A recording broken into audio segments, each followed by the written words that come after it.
Bueno, vamos a arrancar entonces con con el curso de Historia Argentina que estamos dando desde Razón y Revolución en este contexto.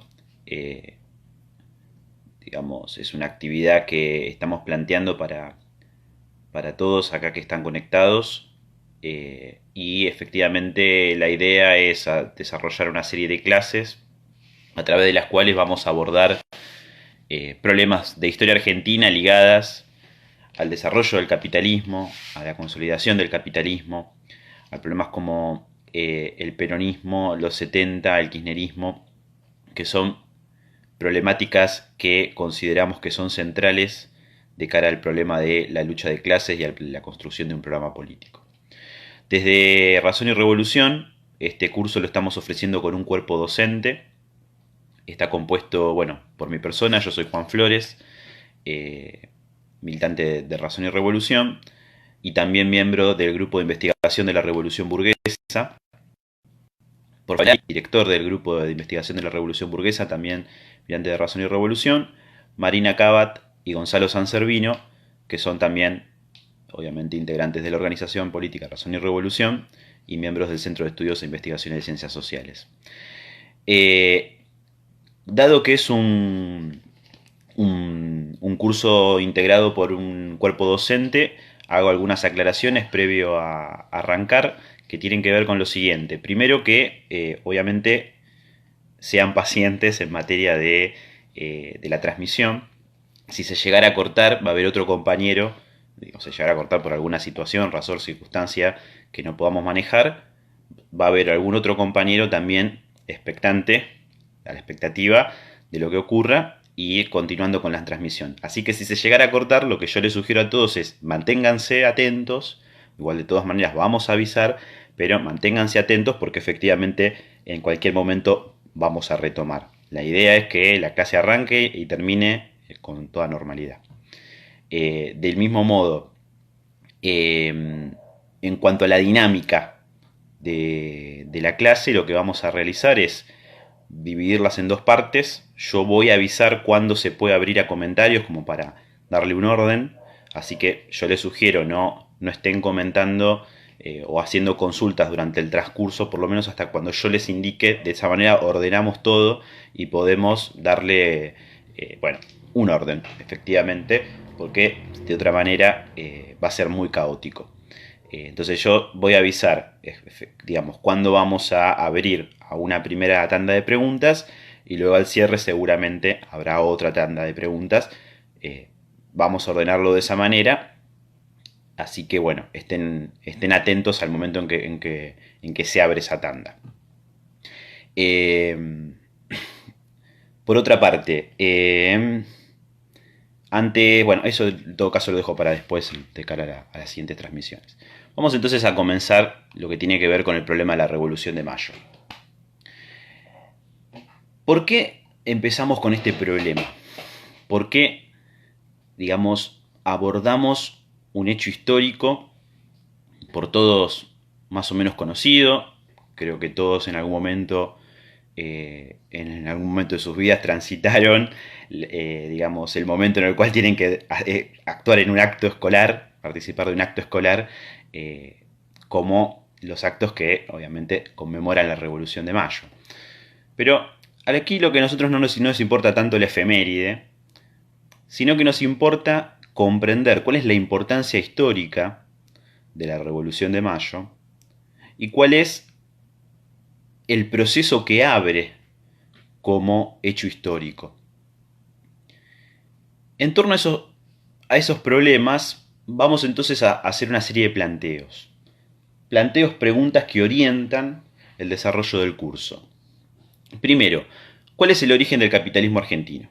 Es decir, en realidad lo que está motorizando el estudio de la Revolución de Mayo, lo que nos motiva a abordar este proceso, tiene que ver con la comprensión del desarrollo histórico de una sociedad como esta, la sociedad en la cual vivimos, la sociedad capitalista, en esta experiencia histórica que es la Argentina.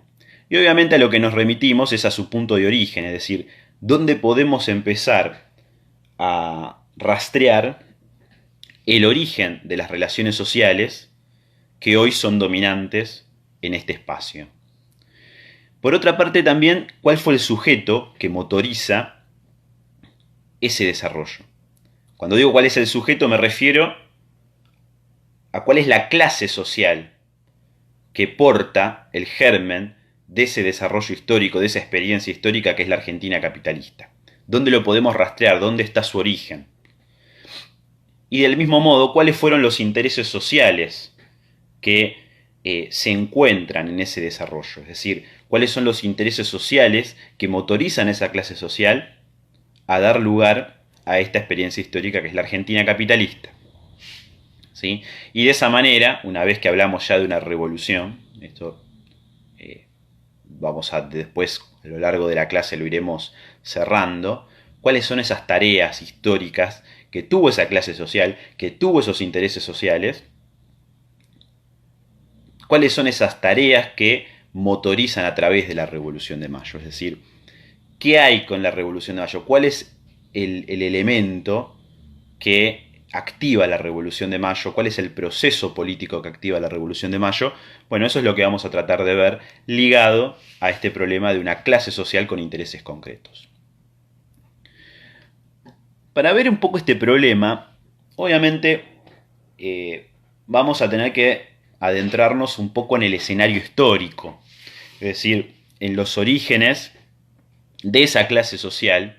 Nosotros, desde el grupo de investigación de la Revolución Burguesa, hemos desarrollado una serie de estudios,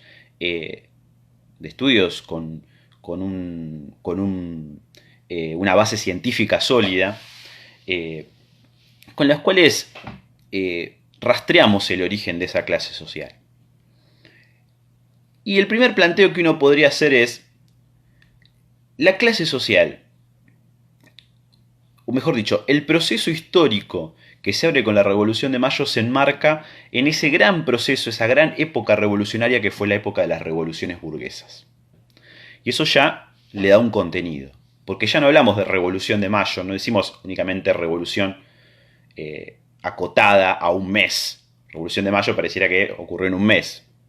¿Sí? Nos levantamos el 24 de mayo, éramos colonia, el 25 arranca la nación y ya está, se acabó el problema.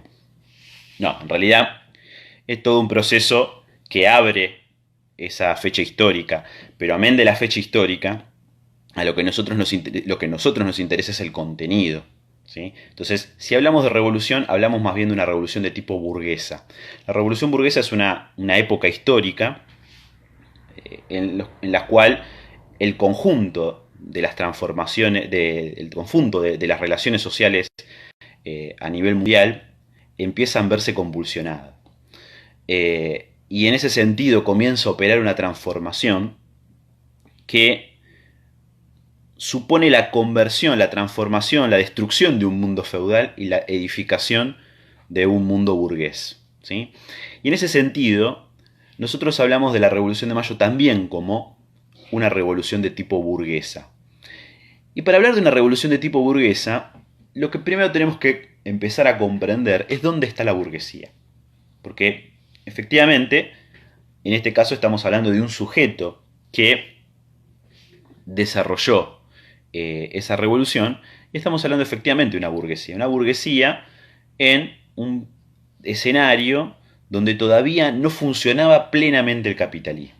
¿Sí? Es decir, la burguesía, todos más o menos manejamos, si no lo sintetizo, es aquella clase social que dispone de los medios de producción y que explota trabajo asalariado. Y a partir de esa explotación acumula. Es una clase social, ¿sí?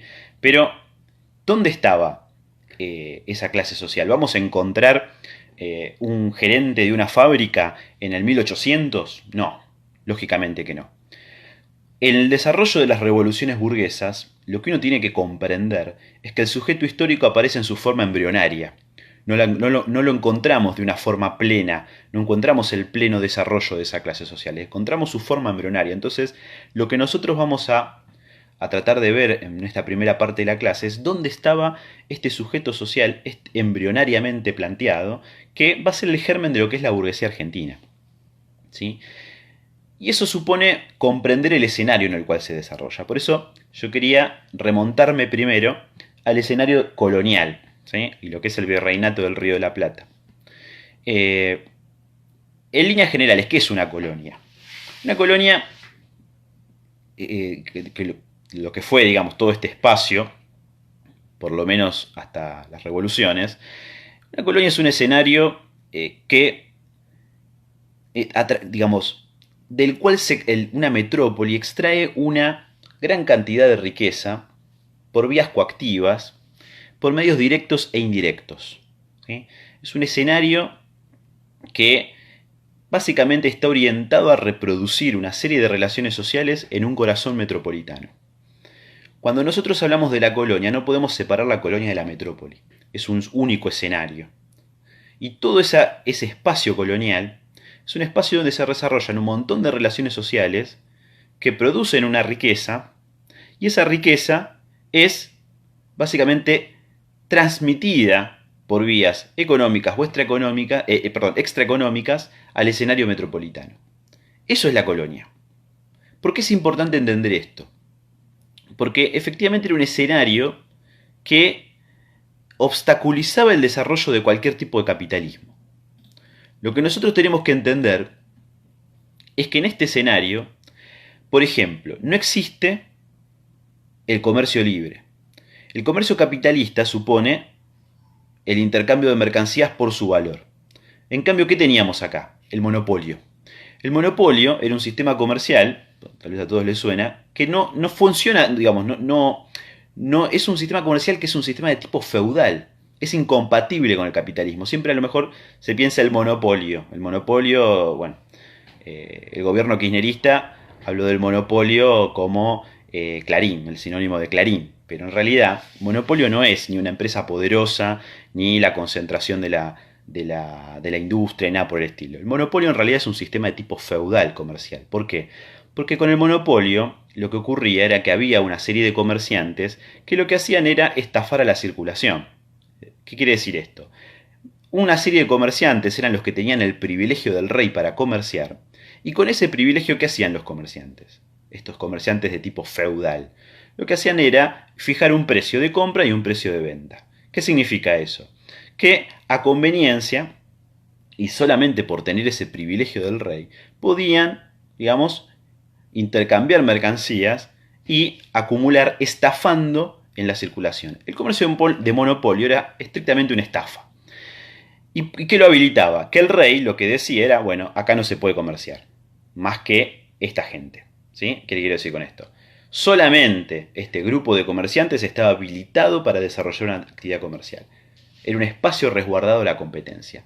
Eso es importante porque a partir de esa diferenciación, lo que nosotros vamos a entender es que si hay una clase social, que es la burguesía, estamos hablando de una clase social que vende algo.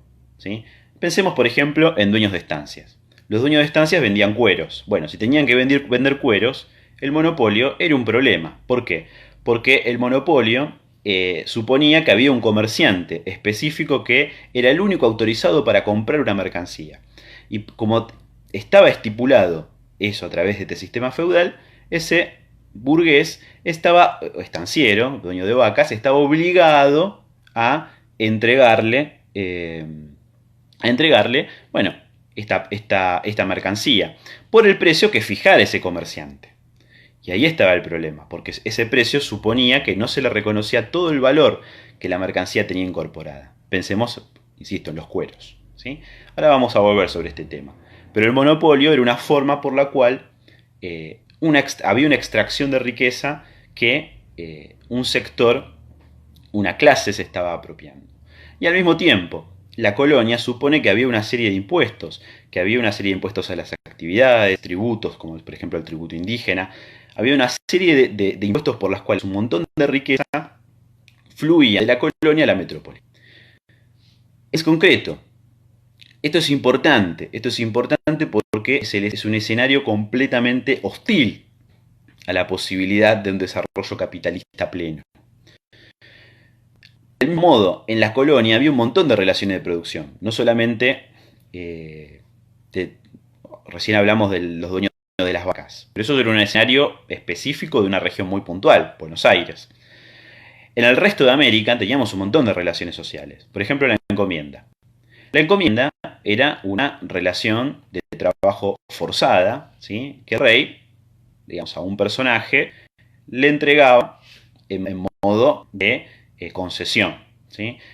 Por eso era encomienda. Se encomendaban una serie de comunidades indígenas a esa persona para explotarlas y acumular o, digamos, enriquecerse y reproducirse como clase dominante.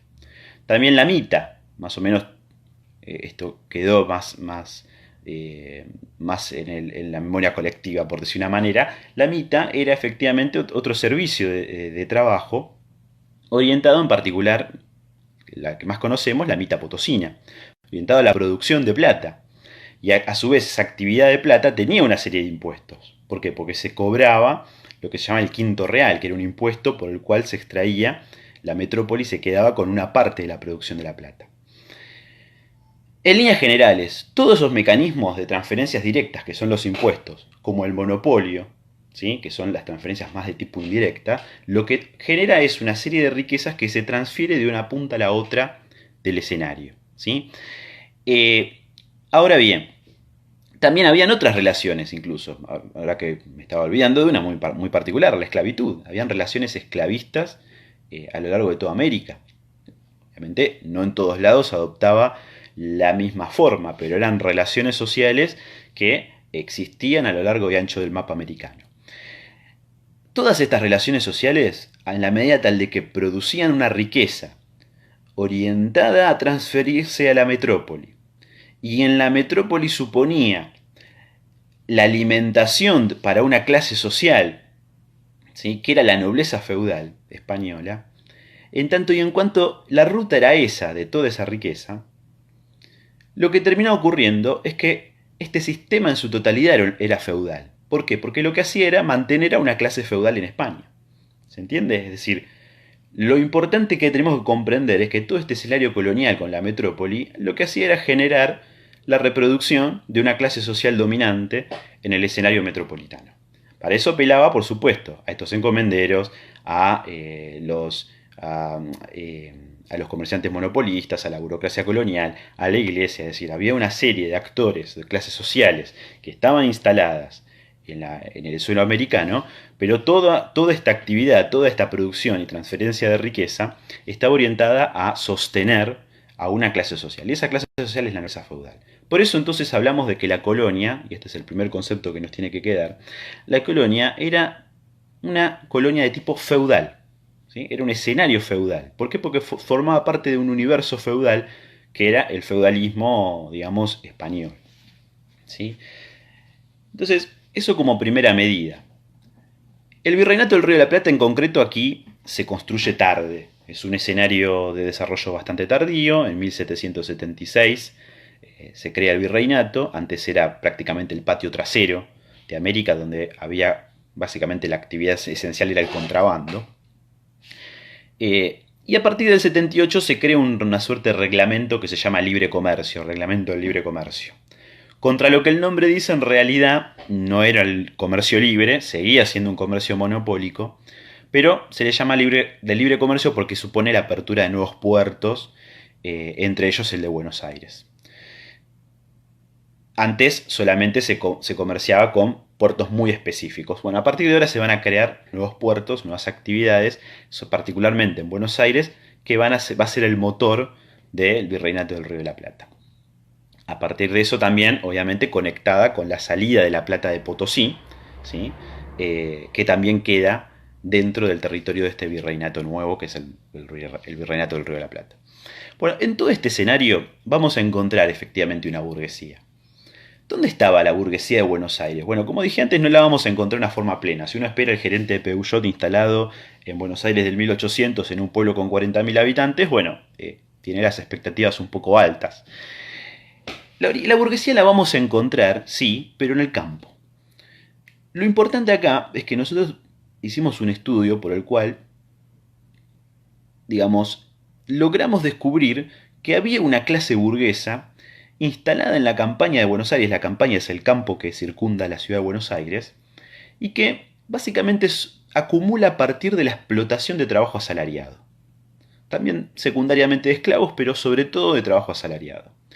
Esa clase son lo que históricamente se le llamaron los hacendados de Buenos Aires. ¿Sí? Esa es la burguesía. Nosotros hicimos unas cuentas, con las cuentas descubrimos que bueno, explotan trabajo asalariado y acumulan. Y sobre la base de esa explotación está la ganancia. ¿Sí? Entonces es una clase explotadora. Esencialmente se cumple una cuestión, la explotación de trabajo asalariado. Y además acceden a medios de producción, que todavía no es tanto la tierra, siempre se piensa en la clase terrateniente poderosa en 1800, en realidad la tierra era bastante barata. En realidad lo que importaba era tener ganado, ¿sí?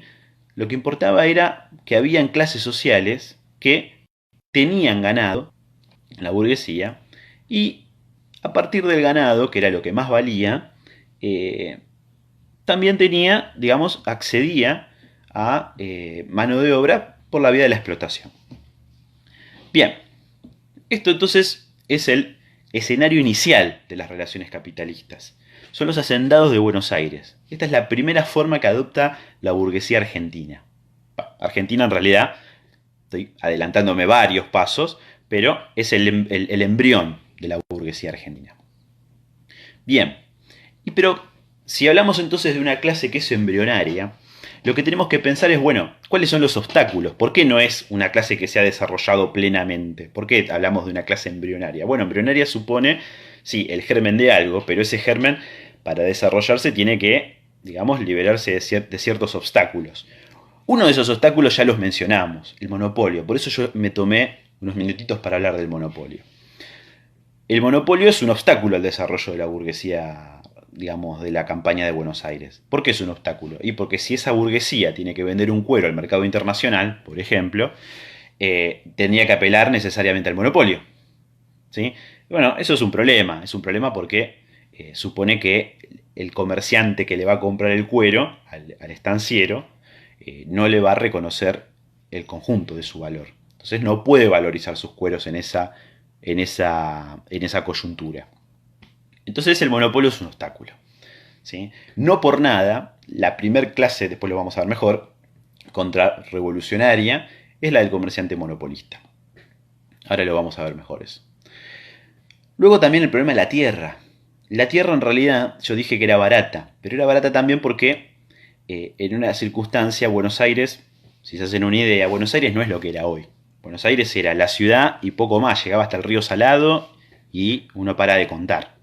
En realidad, Buenos Aires era una ciudad mucho más chica, como dije antes, tenía 40.000 habitantes. ¿Sí? Los pueblos de la campaña y toda la expansión es muy posteriores. Bueno, con Martín Rodríguez, con Rosas, a partir de ahí empezamos a hablar de una expansión, digamos, gruesa de la campaña de Buenos Aires. Hasta entonces la campaña era una frontera relativamente abierta. Y por otra parte, la tierra era muy difícil de ser apropiada, había que saber controlarla. Pensemos en una sociedad en desarrollo que entra en conflicto, desarrollo digo material, que entra en conflicto también con otras sociedades del otro lado de la frontera que son de tipo indígena, ¿sí? Es decir, otras relaciones sociales que también uno puede decir, bueno, había ciertos intercambios, pero también había ciertos conflictos. El abuelo de Rosas, Clemente López Osornio, por ejemplo, era un estanciero que uno diría, bueno, debería ser un personaje poderosísimo de la campaña de Buenos Aires. En realidad murió en un malón, ¿sí? Y era uno de los mayores, de los que uno diría, los mayores terratenientes de la campaña. En realidad era un estanciero con una estancia relativamente grande, pero que dentro de todo no era tan importante. Es decir, en términos materiales, las estancias de mitad del siglo XIX son incomparables con lo que era esto. ¿Sí? Entonces, ¿qué quiero decir con esto? Esta clase en realidad tiene un problema con el problema de la tierra. No se puede apropiar de toda la tierra porque sí. Hay un montón de problemas para poder apropiarse de la tierra. Amén de todo esto, no existe el alambrado. Recordemos todos estos problemas de principios del siglo XIX. Si no existe el alambrado, difícilmente también sea delimitable la tierra. Pero amén de eso, el problema también pasa porque la tierra no le pertenecía a ella, sino esencialmente al rey. Y las tierras que se quería apropiar ¿sí? Tenía que pedírselas, solicitárselas al rey. Y para hacerlo no podía ir a comprar, no es un mercado inmobiliario como el mercado capitalista. No, no, tenía que hacer un trámite muy costoso, apelar a la corona, y la corona, si la corona, digamos, aceptaba que efectivamente la persona que quería hacer, digamos, acceder a esa tierra era respetable, bueno, se la asignaba. Ahora, así todo no era una propiedad plena. Y esto es importante, ¿por qué? Porque eso impide que haya un mercado de tierras. ¿Sí? La tierra no se puede comprar y vender libremente. Lo que importa acá hay un contenido muy personalizado en esa transacción. Y como eso ocurre, bueno, es muy difícil que haya un mercado de medios de producción. ¿Sí? Otro problema, la proletarización. Había una escasez poblacional. Piensen que, digamos, si había que levantar cosecha, suponía ya prácticamente hacer una presión sobre el conjunto de la población de la campaña de Buenos Aires. Era muy difícil. Y por otra parte, también había un relativo acceso a otros recursos que impedían o ponían obstáculos al desarrollo de la clase obrera a nivel rural. ¿Sí? Es decir, hay ciertos problemas. ¿Sí? Por otra parte, esta clase social ni siquiera integra la cúspide del Estado. La mayoría adopta, digamos, accede a algún puesto secundario, eh, a veces incluso, digamos, renuncia. ¿Por qué renuncia? Y básicamente porque le va a llevar tiempo, le va a costar cierto dinero y lo va a distraer de sus tareas como, como administrando una estancia. Entonces, eso es una serie de problemas que siempre hay que tener en cuenta. Esta clase social no domina la sociedad. La burguesía en el siglo X, en 1800, no domina la sociedad. Tiene un montón de obstáculos para poder desarrollarse y por otro lado no domina el Estado. ¿Sí? ¿Qué ocurre con esta clase social? Bueno, es una clase explotadora porque explota trabajo asalariado, pero es subalterna en tanto y en cuanto está supeditada a una clase dominante, a una sociedad con relaciones sociales dominantes, que es la sociedad feudal. Entonces, ahí tenemos una serie de cuestiones para analizar. Con todo, el origen de esta clase social tuvo algún nivel de acuerdo inicial con los comerciantes feudales. ¿Por qué? Y porque Buenos Aires en 1800, en 1700, por ejemplo, en 1770, como dije antes, era el patio trasero de la colonia. Y como era el patio trasero de la colonia, ya el hecho de que se haya construido el Virreinato del Río de la Plata y que se haya dictado el Reglamento de Libre Comercio que habilitaba el puerto de Buenos Aires, beneficiaba en cierto modo el desarrollo material. ¿Sí? O sea, le servía a la burguesía que hubiera cierto desarrollo material. Pero eso entra en contradicción en un momento. En el consulado es como algo así como un organismo corporativo que representa los intereses de los comerciantes. Estaban representados tanto los comerciantes monopolistas feudales como los comerciantes más ligados a la producción agraria. Ahí se va a dar un fuerte conflicto, muy fuerte conflicto, entre los representantes de uno y otra clase social. De uno, los contrarrevolucionarios, por ejemplo, Martí Alza o Diego de Agüero. Por el otro lado, vamos a tener, por ejemplo, a Belgrano. Entonces, pero en ese escenario inicialmente había algún tipo de acuerdo. 1776 estamos hablando. Cuando avanza el proceso histórico, eso se termina rompiendo. ¿Sí? Ese acuerdo, esa alianza, se termina rompiendo. ¿Por qué? Porque efectivamente el universo feudal era contradictorio al desarrollo de la burguesía como clase social. Todos esos reclamos económicos de los cuales, los cuales estamos mencionando, no tenían solución plena en el feudalismo. Entonces, ahí, cuando avanza el contexto histórico, ustedes ahora metámonos en el mundo, ¿qué pasaba en Europa? En 1789, todos sabemos, estalla la Revolución Francesa. La Revolución Francesa es otra revolución burguesa en el marco de una época revolucionaria. Pensemos también en la independencia norteamericana. Pensemos incluso también en la Revolución Haitiana. ¿Sí? Son todas experiencias históricas que están ligadas a una época de revoluciones. Y eso tiene un impacto en el escenario europeo. En particular porque, obviamente, se extiende el capitalismo a nivel mundial.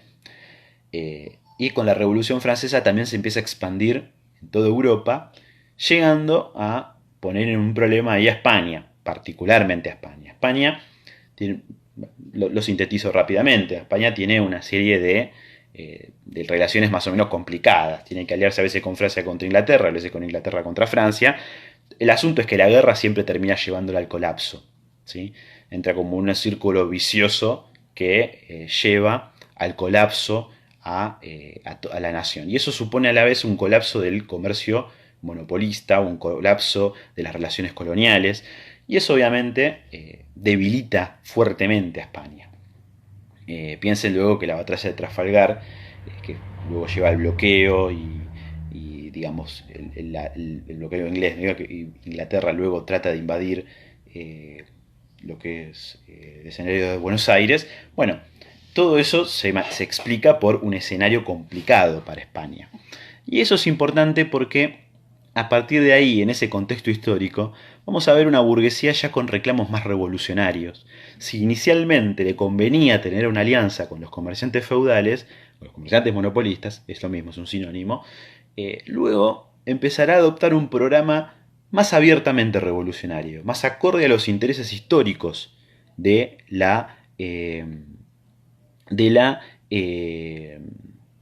intereses históricos de la burguesía, es decir, más acorde a los intereses del desarrollo capitalista en Argentina, ¿sí? Entonces ahí estamos hablando de una burguesía más bien de tipo revolucionaria, con un programa revolucionario. Y ahí hablamos, por ejemplo, de Hipólito Vieites, hablamos de Belgrano, hablamos de los primeros periódicos a principios del siglo XIX, el Telégrafo Mercantil, el Semanario de Agricultura, Industria y Comercio, luego el Correo de Comercio, eso bueno, se toca ya más con la Revolución, pero ahí hablamos de un programa, la representación de hacendados que Moreno escribe para Defensa del Libre Comercio en 1809, es decir, son todos documentos,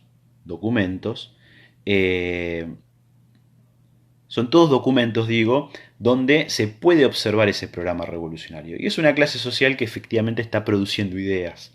Hipólito Vieites es parte también de esta burguesía, está ligada a los negocios agrarios, además de que tiene su jabonería, etc. La familia de Belgrano también. Saavedra, que luego va a dirigir el cuerpo de patricios y todos sabemos es quien preside la primera junta, también está ligado a los hacendados. Pueyrredón, son todos burgueses que empiezan a adoptar un programa revolucionario y en ese marco es donde también se producen los hechos históricos. Y es importante porque supone que lo que luego será la revolución tendrá un programa político. Hoy, por ejemplo, muchos historiadores dicen en realidad el programa no importaba tanto, el programa era, digamos, niegan la cualidad revolucionaria del programa político. En realidad eso, digamos, es equivocado, cualquier análisis más o menos serio del problema nos lleva a una conclusión según la cual podemos encontrar un programa revolucionario en todos estos periódicos que acabo de mencionar, pero lo que nos importa destacar es esto. Detrás del proceso histórico hay una producción de ideas, por eso es tan importante la producción de ideas. Y ahí hay una batalla que la burguesía dio y ganó, ¿sí? Eso es importante y nos adentra también en el universo ya del quiebre de las relaciones coloniales. ¿A qué me refiero con esto? Al desarrollo de un proceso revolucionario. ¿Cuándo efectivamente arranca entonces la revolución o el proceso revolucionario? Bueno, más o menos todos conocen lo que fue el proceso de las invasiones inglesas, pero las invasiones inglesas fueron un detonante, ¿sí? Un elemento central para la quiebra política del Estado. ¿Por qué? Porque con las invasiones inglesas quedó demostrada que el Estado no podía garantizar siquiera su propia defensa, la propia defensa de la ciudad de Buenos Aires. La defensa, de hecho, quedó en manos tanto de la burguesía como de los mismos comerciantes monopolistas que pudieran financiar, por decir una manera, la organización armada, y también de la población en general que saquea los arsenales, ¿sí?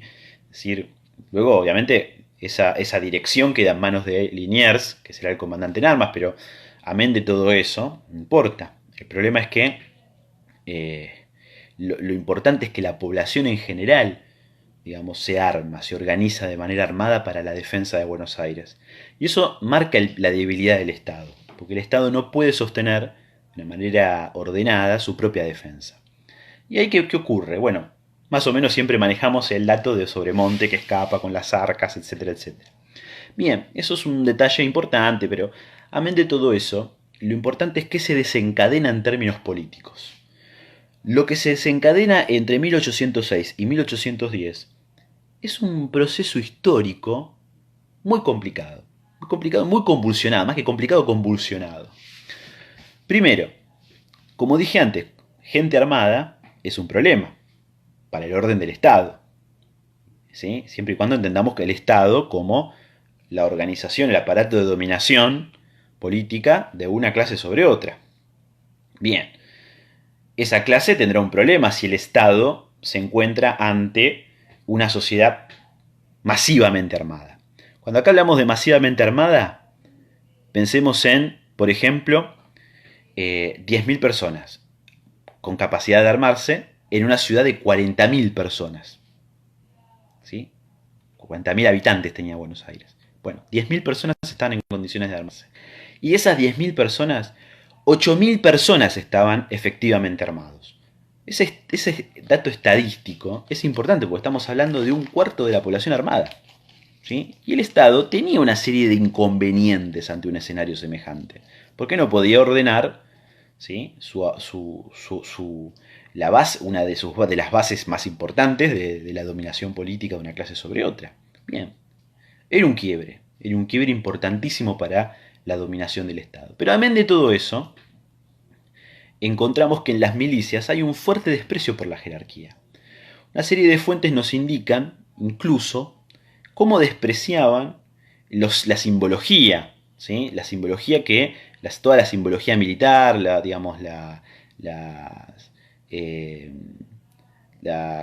toda la vestimenta del conjunto, digamos, de las jerarquías militares. Incluso luego se abren cabildos abiertos en donde no hay un respeto absoluto por la jerarquía. Incluso también hay más fuentes que señalan, por ejemplo, Saavedra hablando de cómo se votaba, la base miliciana votaba a sus propios líderes. ¿Sí? Eso es importante entenderlo porque habla también de esta convulsión. De hecho, a lo largo de todos estos 4 años pasan muchas cosas. Viene un emisario francés, en un momento trata de reunirse con Liniers, y Liniers cae en la cuenta de que no se puede reunir de manera secreta con él. Es interesante eso, ¿por qué? Porque todo el pueblo quería saber más o menos qué es lo que este emisario francés viene a conversar con Liniers. Digamos, es un conflicto, imagínense una gestión diplomática que se supone que debe ser absolutamente secreta, digamos, realizada ante las masas. Bueno, es un problema, ¿sí? Ante las masas, por lo menos ante los dirigentes de las milicias. Bien, entre todas esas milicias, destacamos una en particular, destacamos varias, pero hay una en particular que me parece que por lo menos merece cierto renombre, que es el cuerpo de patricios. El cuerpo de patricios va a ser lo que luego uno podría caracterizar como un partido revolucionario. Es la dirección en manos, es un cuerpo importantísimo de miliciano, pero que en particular tiene la dirección del Paterberg, la dirección del proceso, ¿sí? Del proceso histórico, del proceso de la toma del poder. Fíjense esto, el conjunto de la dirección del cuerpo de patricios está esencialmente en manos de hacendados. En manos de hacendados. Por ejemplo, Saavedra, como dije antes, es hacendado. Vieites, que integra la dirección, es hacendado. Es decir, hay un montón de personajes que nosotros lo destacamos en un libro que se llama Hacendados en Armas. No sé si no está agotado, pero yo lo recomiendo. Es de Fabián Harari, donde señalamos este detalle importante. Realizamos el conjunto de la composición social del cuerpo de patricios y llegamos a la cuenta, bueno, está compuesto esencialmente de burgueses, hacendados agrarios. Eso es importante porque nos demuestra que esta clase social es la que está en la dirección de un cuerpo político-militar que luego será el que lleve las riendas de este proceso.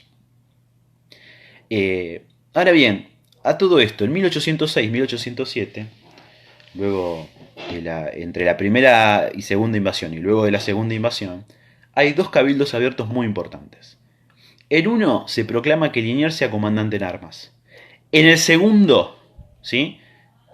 Cuando, digamos, termina la segunda invasión inglesa, se destituye a Sobremonte y se proclama a Liniers como virrey ya. ¿sí? Eso es un detalle importante, quiero decir.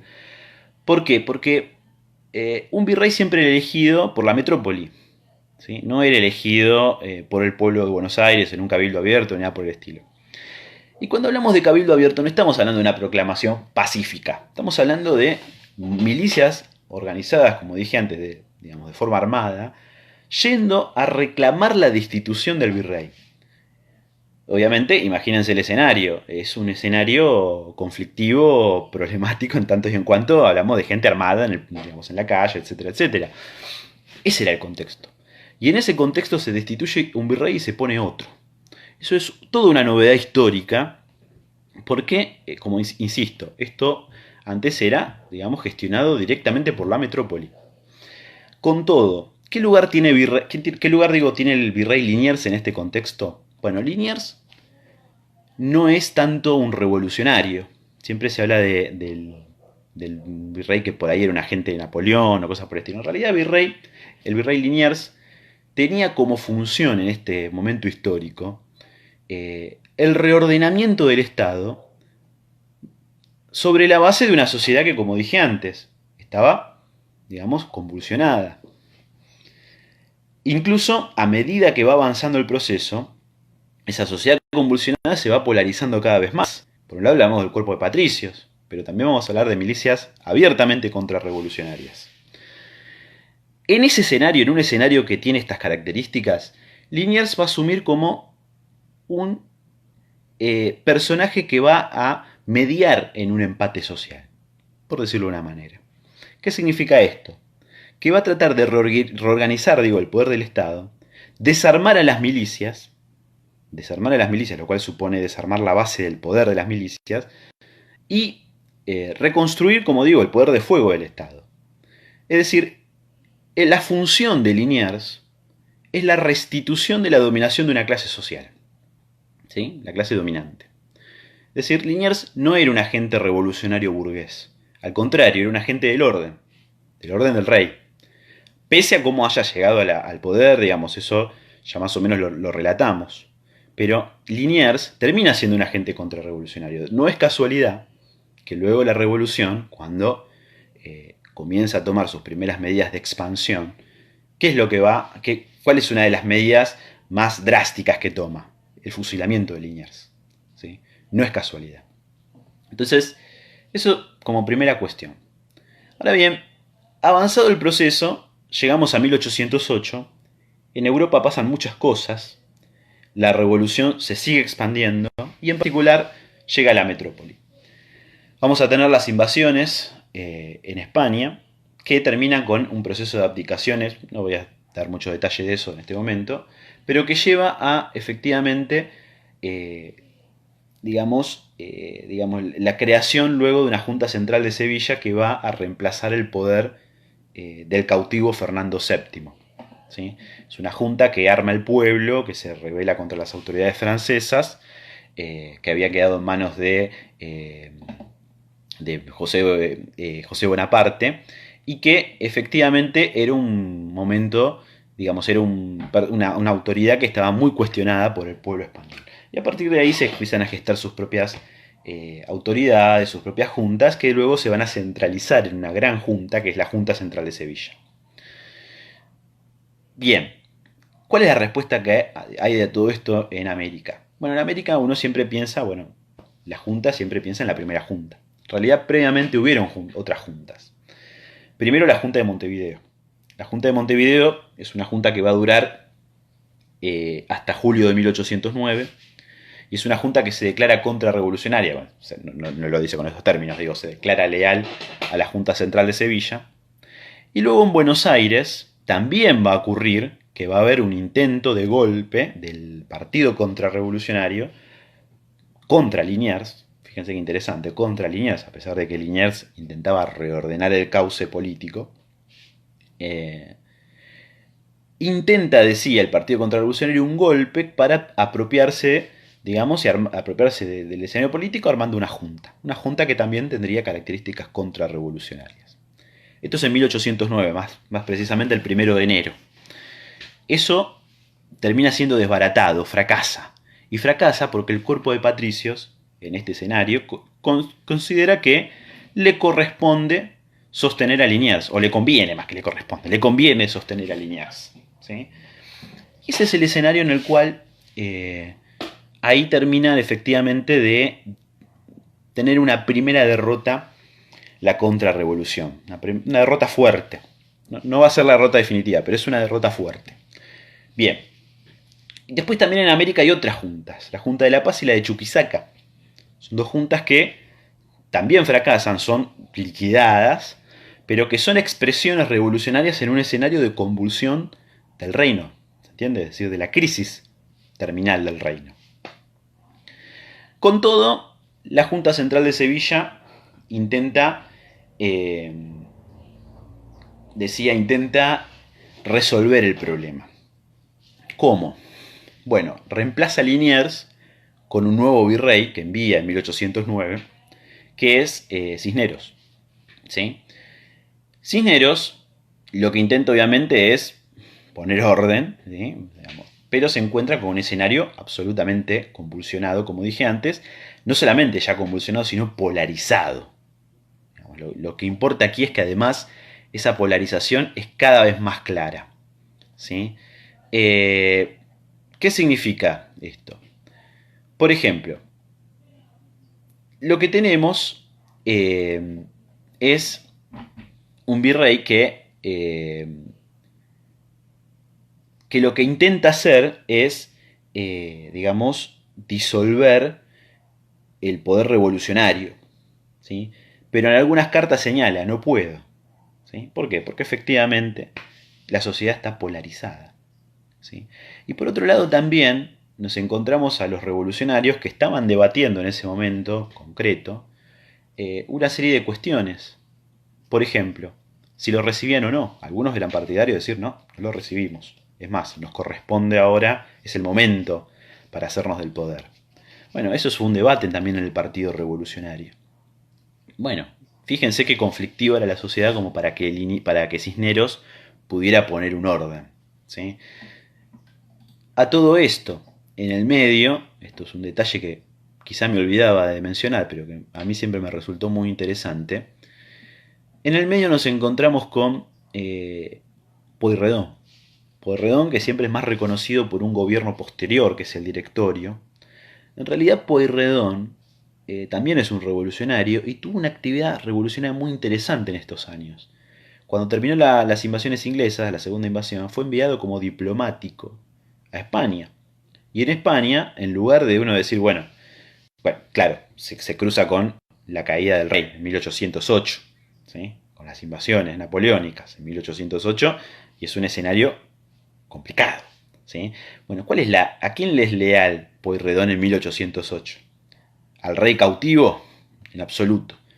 Empieza a tratar de gestionar relaciones de tipo comercial con los ingleses a través de un tercero. ¿Para qué? Para que pudiera tener ciertas ventajas comerciales rompiendo con el monopolio español y rompiendo con la autoridad del rey. Es muy interesante eso porque hay muchos historiadores hoy que dicen, por ejemplo, que la revolución no era en realidad revolucionaria, que la revolución no quería originalmente la independencia, que eso fue prácticamente producto luego de las circunstancias. En realidad, en 1808 vemos un revolucionario que está llevando a cabo una gestión diplomática y que, atenta contra la autoridad del rey. De hecho, cuando vuelve de América, lo persiguen todos los contrarrevolucionarios. El lío, que es la autoridad de la Junta de Montevideo, lo entrega Martín de Álzaga acá en Buenos Aires, y luego Cisneros también lo quiere preso. Así que fíjense, cómo era la caracterización política de esta circunstancia histórica. Bien, importante entonces. Aquí lo que queríamos desarrollar era esto en particular. Vemos una sociedad absolutamente convulsionada. Otras cuestiones que también son muy indicativas de el problema de la revolución. Es el carlotismo. Carlota Joaquina de Borbón, perteneciente a la familia de los Borbones, estaba casada también con el rey de Portugal, se habían instalado en América ¿Y qué hacen algún grupito de revolucionarios? Bueno, negocia con ella. Y negocia porque dice, bueno, quizá una persona mal pensada diría, bueno, en realidad le están entregando la corona, le importa. Bueno, en realidad nada de todo eso. Los revolucionarios negocian con ella porque quieren una cierta protección, a cambio de también ciertas libertades. ¿Sí? ¿Qué necesitan, por ejemplo? ¿Qué es lo que quieren en estas gestiones? Y quieren que, por ejemplo, todo el desarrollo de una serie de recursos económicos quede en manos de los propios revolucionarios. ¿Sí? Quieren una serie de protecciones de cara a una posible reconquista o escenario peligroso para de cara a la contrarrevolución. De hecho, no se equivocaban, porque piensan que, como dije antes, en 1809, en Buenos Aires, la contrarrevolución da un golpe. O sea, no le pifiaban a la caracterización. Bueno, empiezan a generar, digamos, un montón de gestiones diplomáticas orientadas a esto, a romper el vínculo metropolitano. Obviamente de formas más encubiertas, pero está claro que apuntan en ese sentido. Hay una clara intención de la ruptura, no de un vínculo metropolitano, obviamente, no únicamente pensando en la liberación de España, sino la liberación respecto del feudalismo español. Eso es lo que nos interesa señalar. ¿Y cuándo se termina de resolver esto? Más o menos. Bueno, la semana de mayo. La semana de mayo, ustedes saben, obviamente culmina el 25 de mayo, estaba ya precedida por una serie de debates en torno al comercio libre, monopolio, en particular con lo que es la representación de hacendados de Moreno, pero también, obviamente, está desatada por algo que también ocurre en la metrópoli, que es la caída de la Junta Central de Sevilla y el reemplazo de esta junta por una nueva autoridad, sin demasiada autoridad, que se llamaba el Consejo de Regencia, ¿sí? De Cádiz. ¿Y qué ocurre entonces en Buenos Aires? Bueno, en mayo terminan respondiendo con una nueva exigencia, un cabildo abierto, que es interesante porque en la biografía de Saavedra señalan cómo tiene que ser Cisneros el que recurre a ellos para preguntarles qué es lo que quieren hacer. ¿Sí? Eso es interesante porque hay un reconocimiento del virrey que el poder, digamos, de fuego no lo tiene él, sino que lo tienen las milicias. Entonces apela a los Saavedra y compañía a tratar de ver qué es lo que van a hacer. Luego se intenta acomodar porque se arma una junta y hacen trampa a los contrarrevolucionarios, por decir de una manera muy sencilla, tratando de introducir a Cisneros en esa primera junta gubernativa. Pero el 25 de mayo, un nuevo cabildo abierto termina, digamos, deponiendo a Liniers,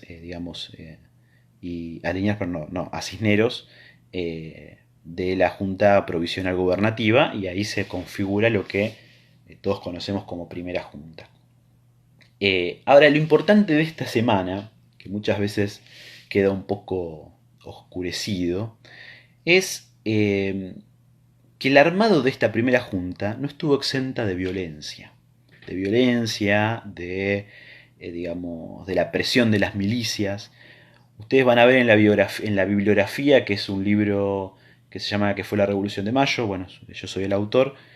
Van a encontrar que, lo que termina ocurriendo a través de ciertas fuentes, lo que se termina viendo a través de ciertas fuentes, es que hay una fuerte presión de los dirigentes milicianos. Van a tener una locución de Beruti que ingresa golpeando la puerta y diciendo: tengo a la gente afuera, ustedes hagan lo que quieran, pero yo después no respondo por lo que la gente haga. ¿Sí? No lo quiero leer ahora porque si no es un embole. Pero lo importante acá es que la locución de Beruti demuestra que efectivamente hay un juego de presiones con un montón de milicias armadas afuera. ¿Sí? Afuera esperando saber el momento de actuar, esperando la orden para actuar. Es importante eso porque demuestra nuevamente qué tan convulsionada estaba la sociedad, cómo se había abierto ya un proceso revolucionario. Y este es un momento prácticamente de insurrección crítica. ¿Sí? Es decir, es el momento en el cual ya el poder queda en manos de la burguesía, que dirigía ese cuerpo de patricios, como dije antes, y que ahora empieza ya a dirigir los destinos de un nuevo Estado revolucionario. Es un nuevo poder revolucionario en manos de una nueva clase social. ¿Sí? Entonces, eso es la Semana de Mayo, es el momento, el punto de llegada de las invasiones, digamos, de la apertura de un proceso revolucionario, que lo habíamos datado con, más o menos, la apertura de las invasiones inglesas, que a su vez se enmarcaba en una gran época revolucionaria, que son las revoluciones burguesas. Pero además, en 1810, también es un punto de partida, porque en realidad la revolución digamos, apenas acaba de comenzar. ¿Sí? Es el primer puntapié inicial de un proceso más largo. Lo que tenemos ahora es un nuevo poder que va a desarrollar nuevas tareas. ¿Sí? Entonces, yo por ahora me quiero detener acá, quiero dar lugar a una primera ronda de comentarios, aquellos que estén interesados en comentarios, preguntas, inquietudes, y luego sí continuar con la segunda parte de la clase. Así que espero ahí las preguntas. Bueno, 117 comentarios. A ver.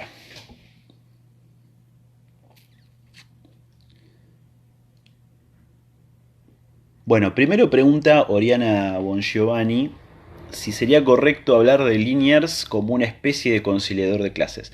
Sería más bien correcto hablar de Liniers como un agente bonapartista, pero bonapartista no de Napoleón, sino bonapartista de Luis Bonaparte, ¿sí? Del 18 Brumario de Luis Bonaparte.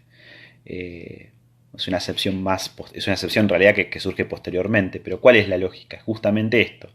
Alguien que arbitra ante fuerzas en pugna, fuerzas en conflicto, y que, digamos, su función termina siendo reordenar el poder de esa clase social a través del reordenamiento del poder del Estado. Esa me parece que sería la terminología más correcta. Bueno, acá se me mueven mucho las preguntas. Dice Ariel Pucci, hola, ¿podrías detallar un poco más el accionar de Pueyrredón? Bueno, sí, Pueyrredón, previo a todo esto, también había organizado el cuerpo de húsares de sus propios recursos. De hecho, algo que también hace en su viaje diplomático es enviar una proclama, digamos, sediciosa a ese cuerpo de húsares, y lo que intenta organizar es, como decía antes, una gestión completamente revolucionaria en un contexto donde lo que estaba en cuestión era el poder del rey. ¿Sí? Y cuando dije que volvía y era tratado de ser apresado. No solamente yo hablé de Lío, hablé de Martín de Álzaga y hablé de Cisneros luego, pero en realidad también estaba muy, digamos, involucrado en la búsqueda y apresamiento de Pueyrredón un diplomático español, diplomático digamos, que respondía al rey de España, que era el marqués de Caseirujo, que va a estar instalado en Río de Janeiro. Toda la correspondencia indica claramente, hay una compilación muy interesante que se llama Mayo Documental, demuestra claramente cómo Pueyrredón es un agente, digamos, de la revolución, y lo tienen categorizado de tal manera. Hasta hay un relato muy interesante que es un identikit. Yo te recomiendo una nota nuestra que se llama Peligroso y de ideas depravadas, porque así lo caracterizaban a Pueyrredón, que está en el Aromo, y bueno, te recomiendo que te fijes ahí en todo caso si querés más detalles, además de los que te pasé por acá. Bueno, sigamos. Evelyn Levy pregunta si se producen cambios en la formación económico-social a partir de esta revolución. Sí, nos vamos a meter ahora con eso. Yo por ahora me quise meter en el proceso político. Ahora nos vamos a meter un poco eso y seguramente lo van a terminar de ver la clase que viene con Fabián Arari.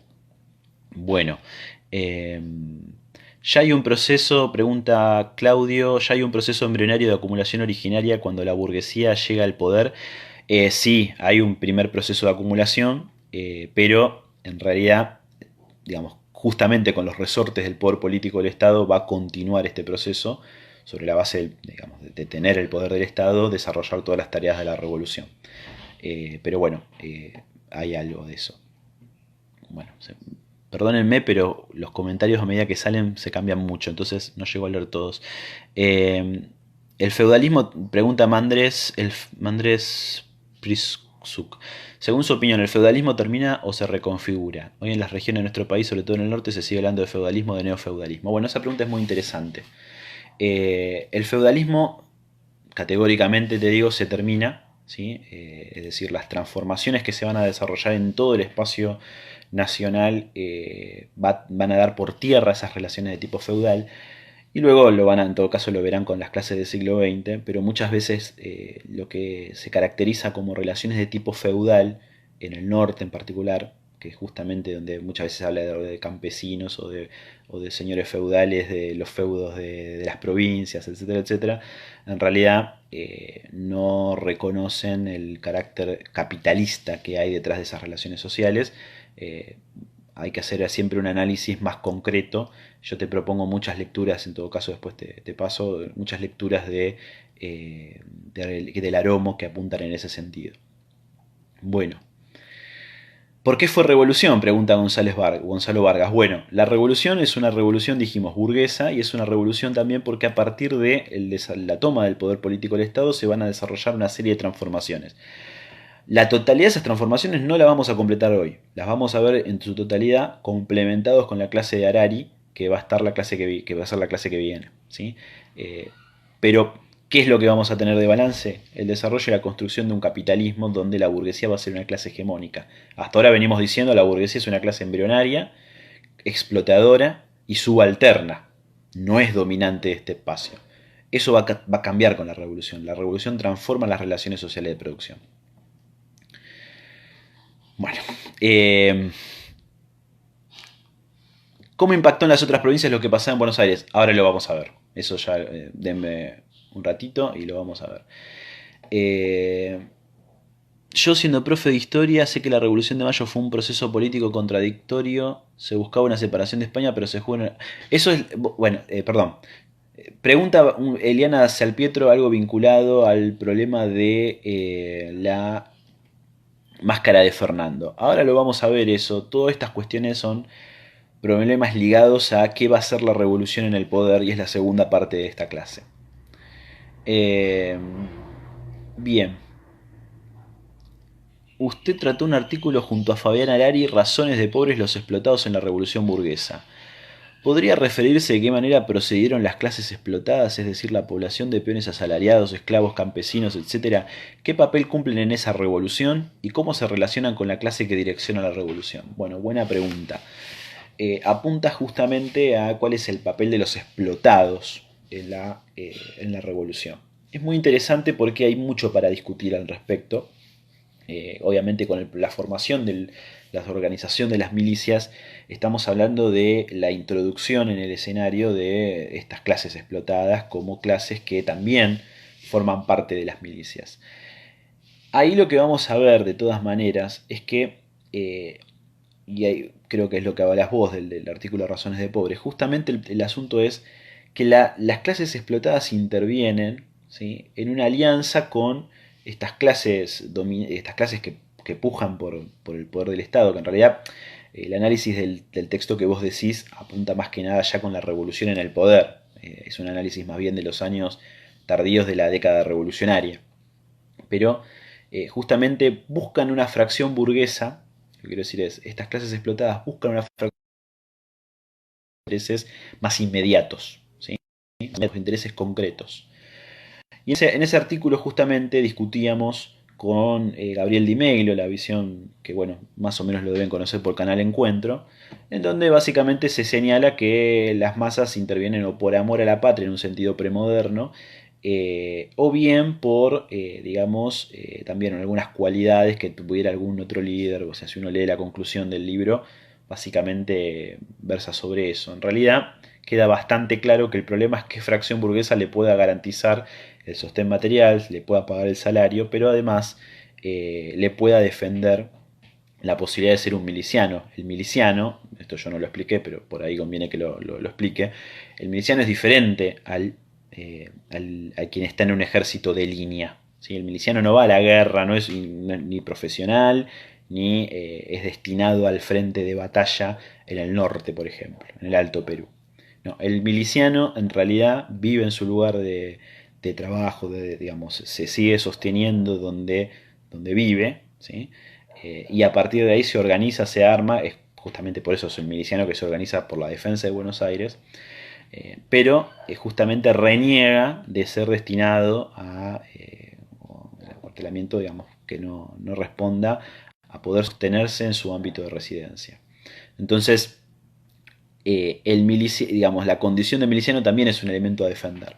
Entonces, en esa coyuntura política, lo que buscan es una u otra alianza que mejor pueda representar los intereses más inmediatos y concretos. En tanto y en cuanto hablamos de explotados, estos intereses materiales y concretos son intereses más bien o secundarios de clase, ¿sí? Si hablamos del embrión en algún lado, de un embrión de una clase obrera, que eso no sé si lo vamos a poder ver hoy, pero estamos hablando de una clase social que todavía no se terminó de desarrollar. Pero amén de todo eso, los intereses son estos, son intereses concretos, inmediatos, de sostener, subsistir en su lugar de residencia, ¿sí? Quien mejor pueda garantizarle eso, bueno, seguirá detrás de una u otra alianza burguesa, ¿sí? ¿Qué quiero decir con esto? No hay necesariamente, no portan los intereses históricos de la clase obrera ni nada por el estilo. Tienen esta limitación. Con todo, uno tiene que reconocer esos elementos materiales que suponen la base de los intereses de estas clases explotadas. A ver, bueno, vamos con dos más. Disculpen que no podamos resolver todas las preguntas, son un montón. Agradezco enormemente el interés. En todo caso, después damos otra ronda de preguntas y bueno, trataremos de resolver las que podamos. Bien. Pablo Javier Coronel pregunta, ¿por qué algunos historiadores niegan la existencia de burguesía en la colonia pre-revolución? A ver, hay muchos historiadores que no sé bien, digamos, calculo que se refiere a los historiadores más académicos. Hay mucha confusión en torno al concepto de burguesía. Como dije antes, muchas veces se piensa que la burguesía tiene que estar plenamente desarrollada, si no, no es burguesía. Si no tiene una fábrica, emplea a todos obreros de overol azul, no es burguesía. En realidad no es así. No es así. La burguesía tiene un momento histórico. Cualquier estudio serio del desarrollo y de la transición del feudalismo al capitalismo demuestra que las formas embrionarias de la burguesía se pueden datar en un contexto de tipo feudal, ¿sí? Y son clases sociales que usualmente las encontramos en el campo. Pensemos en Francia, hablamos de los coqs de village, los gallos de aldea, que acumulan, que explotan trabajo asalariado. Y del mismo modo pensemos en Inglaterra, el yeoman inglés, ¿sí? Que es la base del New Model Army. Es decir, hay un montón también digo, es la base del New Model Army, que es de la Revolución Inglesa, ¿no? Es decir, en los contextos de transición donde todavía el capitalismo puja por desarrollarse, la forma embrionaria es esta. No vamos a tener una forma plena de capitalismo. Si no, la revolución no tendría mayor sentido. Eso habla mucho de una incomprensión teórica de los actuales académicos que dominan los institutos académicos en Argentina y que son los que son responsables de la producción de libros, de la producción de ideología, de la producción en el canal Encuentro, bueno, digamos. Todo eso, digamos, es un cóctel de, yo creo, desconocimiento por un lado de cómo opera, digamos, el desarrollo de clases en la transición del feudalismo al capitalismo y del concepto de revoluciones burguesas, ¿sí? Hay mucho, creo, desconocimiento en torno a eso. Bueno. Bien.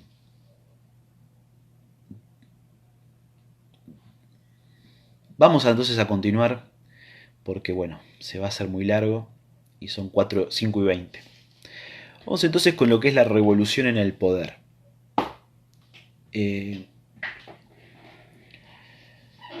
Nosotros vimos el proceso por el cual,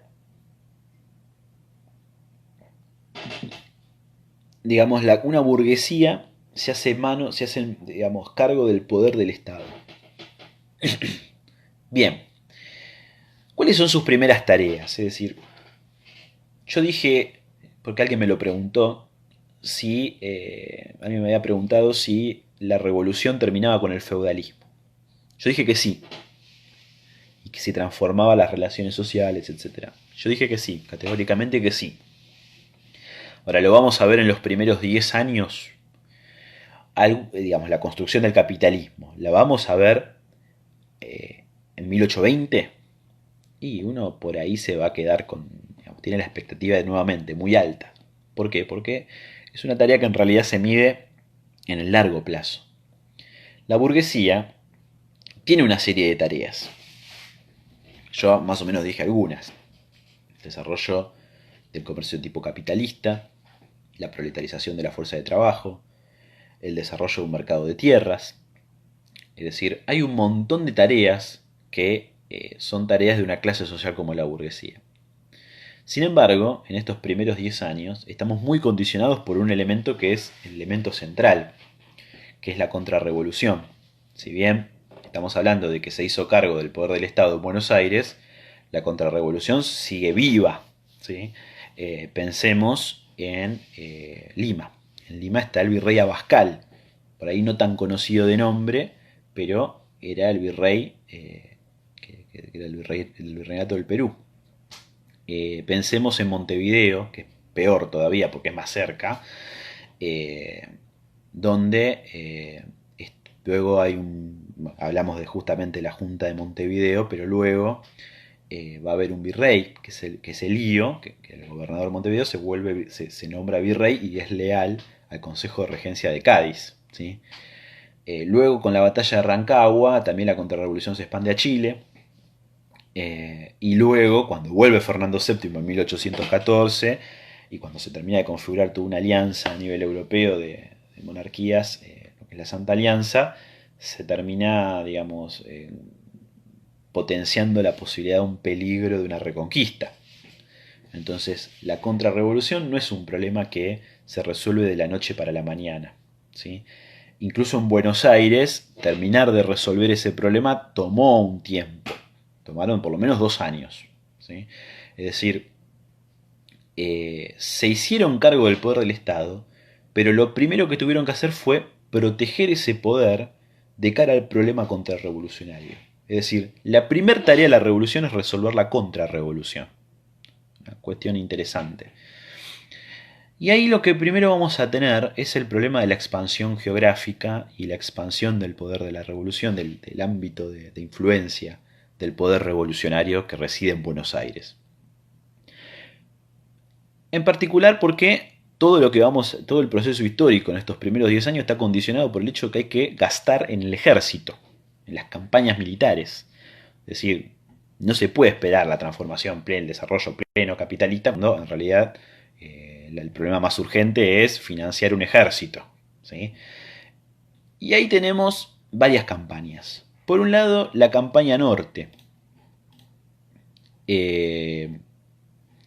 Por un lado decía la campaña norte. Previo paso por Córdoba, Salta, el Alto Perú, tenía que llegar hasta Lima, donde estaba Abascal. ¿Sí? Además, también en el medio consideramos una cuestión importante. El Alto Perú tiene minas de plata. Es un recurso importante que conviene que esté dentro de la esfera del poder revolucionario. Eso se intenta y se pierde sistemáticamente, por lo menos, ¿no? Diría en 3 ocasiones se pierde. Primero es el avance con Castelli, ¿sí? Que pierde en Huaki. Luego el avance, la derrota de Belgrano en Vilcapugio de Ayohuma en 1813. Y la de Sipe, cuando el ejército ya estaba en manos de Rondó, en 1815. Son 3 momentos muy importantes, decía, muy importantes, que hablan de un escenario muy difícil, muy adverso. El Alto Perú era muy difícil de conquistar, ya sea por cuestiones de tipo geográficas, porque era muy difícil hacerse de aliados. Piensen que Castelli, cuando hace esta proclama en Tiahuanaco que, digamos, libera el tributo indígena y los servicios indígenas, y lo que está buscando son aliados, ¿sí? Es un contexto muy difícil. Entonces, ¿qué es lo que termina ocurriendo? Termina ocurriendo que lo que se busca es ganar apoyo, ese apoyo es relativo y no se puede terminar de avanzar. Bien, El plan de San Martín, más o menos lo manejan, calculo que es el tema de la campaña de los Andes, es resolver el problema por la vía de cruzar los Andes y luego por mar llegar a Lima y además sostenerlo con una guerrilla que no demandara demasiados recursos el frente en el norte. Ya estamos hablando de Güemes. ¿Sí? Bien, eso entonces fue un elemento. La campaña de los Andes demandó una cantidad de riqueza enorme. Por decir una cosa, en 1817 se gastaron 1,000,000 y pico de pesos, que para la época piensen que en 10 años se suele hablar de alrededor, si no me equivoco, de 10 millones de pesos, un décimo se gastaron en un año solo para una campaña sola. Piensen en el resto de todas las campañas. ¿Sí? Fue una erogación de tipo monstruosa que sostuvo justamente en ese momento el directorio de Pueyrredón. Bien, luego también estaba la ruta de Paraguay. ¿Sí? Paraguay piensa que produce tabaco, es una región interesante para la producción capitalista. Y por otra parte también podía servir para acceder al Alto Perú. ¿Sí? En términos geográficos era una ruta estratégica importante. Eso también se pierde, no se logra conquistar, que esta batalla de Tacuarí es otra derrota para la revolución. Y luego la banda oriental. La banda oriental, como dije antes, es leal al Consejo de Regencia de Cádiz. Entonces empieza ya una guerra que dura muchos años. En 1814 Buenos Aires recupera la banda oriental. En este momento, digamos, en todos estos años lo que ocurrió fue un sitio a Montevideo. Montevideo se ve sitiada y hay un problema. ¿Por qué? Porque si bien la tienen sitiada, a la vez las fuerzas realistas bloquean el puerto de Buenos Aires y a la vez sostener a Montevideo por mar más o menos se puede sostener. O sea, el sitio era difícil, no era algo tan sencillo. Para el sitio se había buscado alianzas en la burguesía oriental, en particular con Artigas, y Artigas, a su vez, con el resto de la campaña. Una serie de cuestiones también ligadas a que del otro lado de la banda oriental está Portugal, bueno, que en ese momento era Portugal, abre la posibilidad de un tratado. ¿Sí? Portugal, por ejemplo, intenta ingresar y, digamos, hacerse del territorio. Eso es importante, ¿por qué? Porque todo lo que vamos a ver después en lo que tenga que ver con la banda oriental está íntimamente relacionado con el problema portugués. ¿Sí? El problema en realidad para la revolución es qué va a pasar con Portugal. Cuando Portugal intenta avanzar, bueno, hubo que hacer algún tratado, una serie de tratados que terminan, digamos, poniéndole un coto. En 1812, el tratado Radmacher-Herrera termina finalmente diciendo, bueno, hasta acá llegaste. Eso luego lo van a violar en 1816. Pero lo interesante es que en la puja por la recuperación, por la conquista de la banda oriental, estaba no solamente la contrarrevolución, sino también Portugal. ¿Sí? Entonces, luego en 1814, Buenos Aires, con el apoyo de la flota de Brown, que la financiaba un inglés, que era Guillermo White, logra recuperar Montevideo, luego Alvear ingresa por tierra y ahí se recupera del todo Montevideo, pero tiene un problema, que es que Artigas al mismo tiempo había empezado a reconstituir su fuerza, ya no para, digamos, ya no en la discusión con la contrarrevolución, sino en la competencia con Buenos Aires. Pero eso todavía no me quiero meter porque es otro problema que después lo quiero profundizar.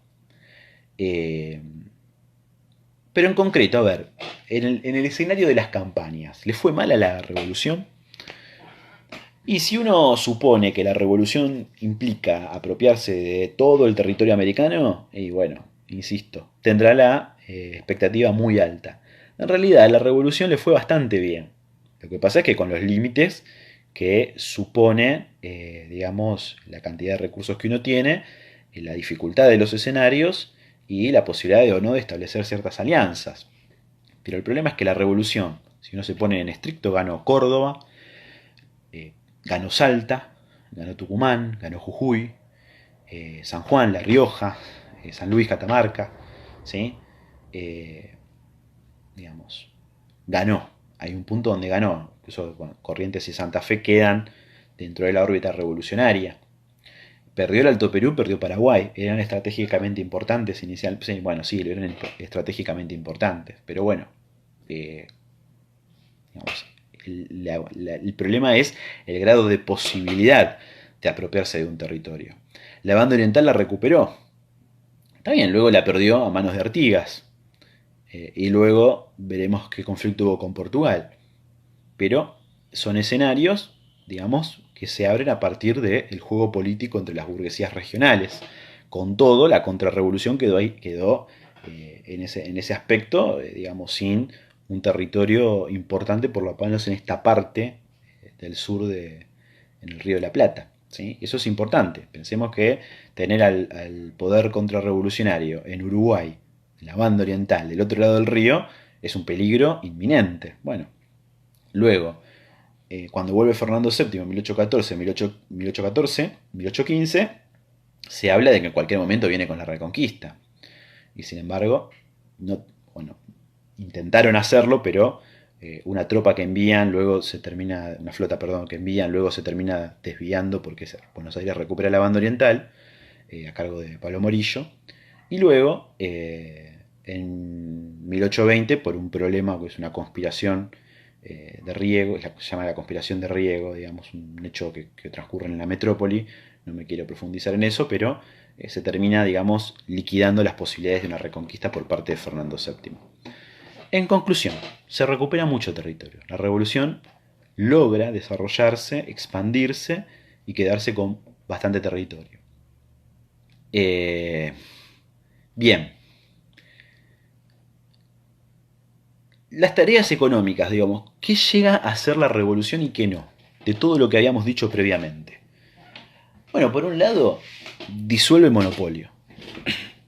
Cualquiera que más o menos tenga una noción de cómo obstaculizar el monopolio de la burguesía, lo sabrá valorar.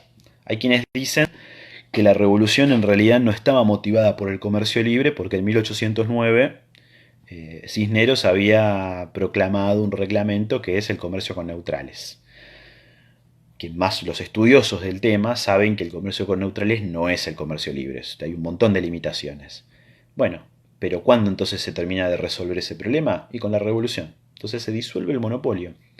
Y como se disuelve el monopolio, también se disuelve a la clase social que, digamos, portaba el interés del monopolio, que es el comerciante feudal. En la conspiración de Álzaga, por ejemplo, de 1812, es una conspiración que estaba orquestada también con la banda oriental, es una conspiración que ocurre en Buenos Aires puntualmente, que la comanda Martín de Álzaga. El triunvirato desbarata, es uno de los tantos gobiernos revolucionarios que hubieron, un triunvirato desbarata, el primer triunvirato, desbarata la conspiración, expropia a todos los comerciantes monopolistas, los que eran los grandes comerciantes monopolistas, fusila a Martín de Álzaga, que era una figura, digamos,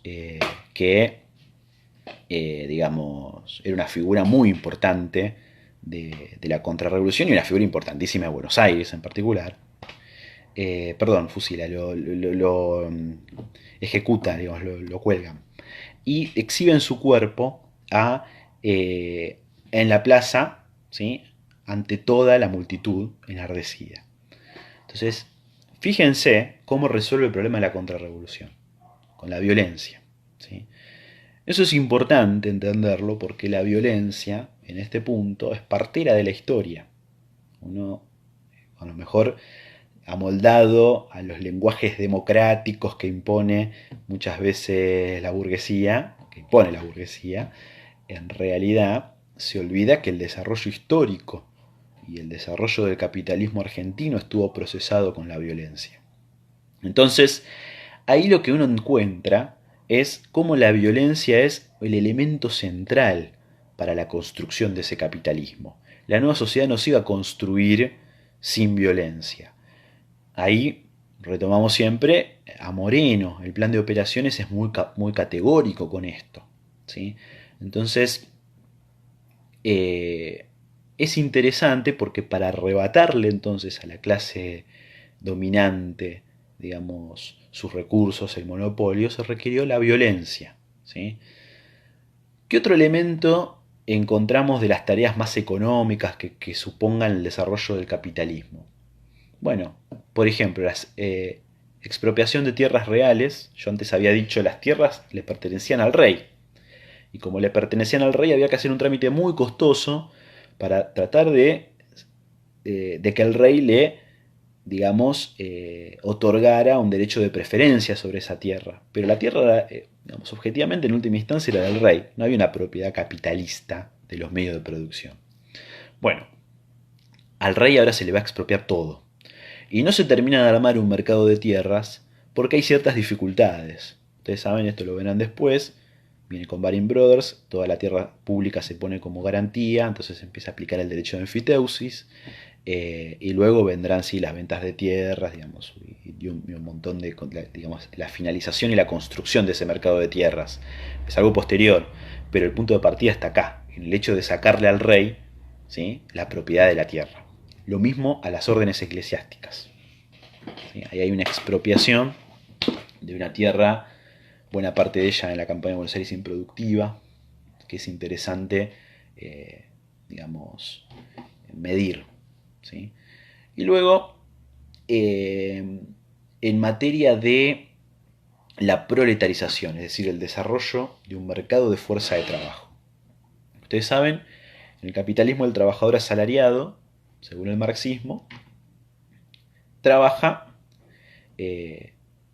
coaccionado económicamente. ¿Sí? ¿Qué significa esto?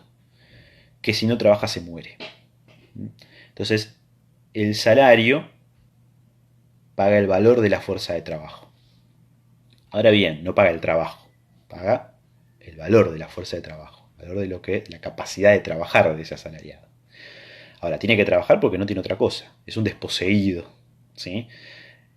Para hacer eso, para que eso ocurra, es necesario la desposesión del asalariado.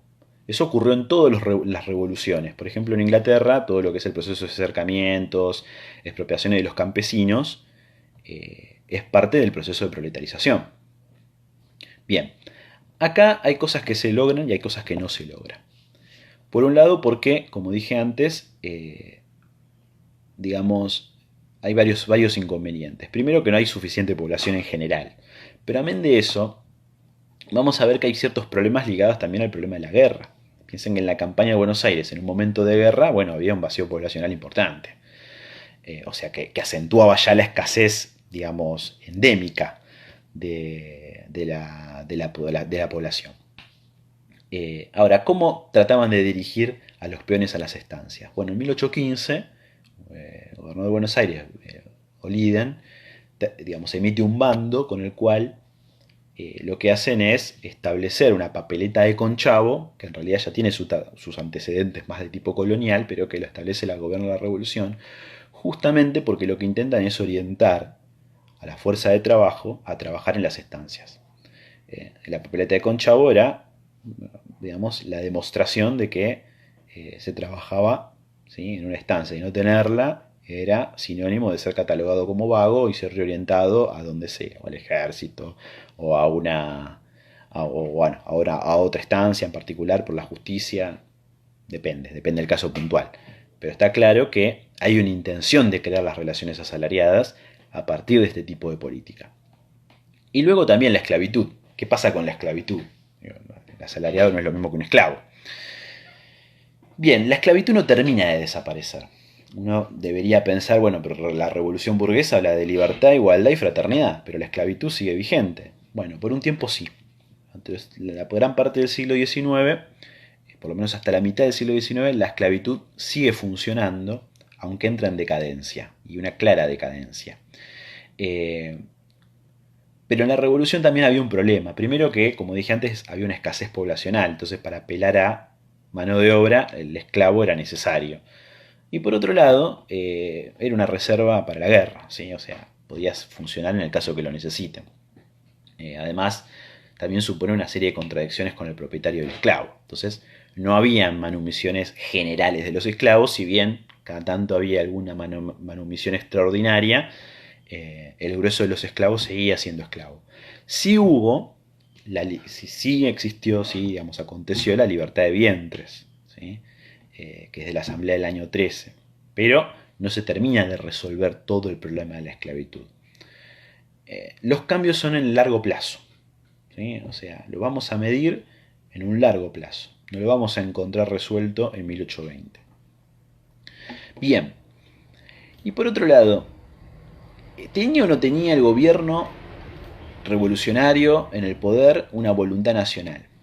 Es decir, ¿quería construir una nación? Y muchos historiadores dirían en realidad no, dicen que en 1810 todavía eran leales a la corona, en realidad no había, digamos, vocación de construir una nación ni de la independencia ni nada por el estilo, porque recién cuando Fernando VII se los termina de negar en 1814-1815, cuando él regresa al trono, recién ahí llegarán a la conclusión de que, bueno, no les queda otra.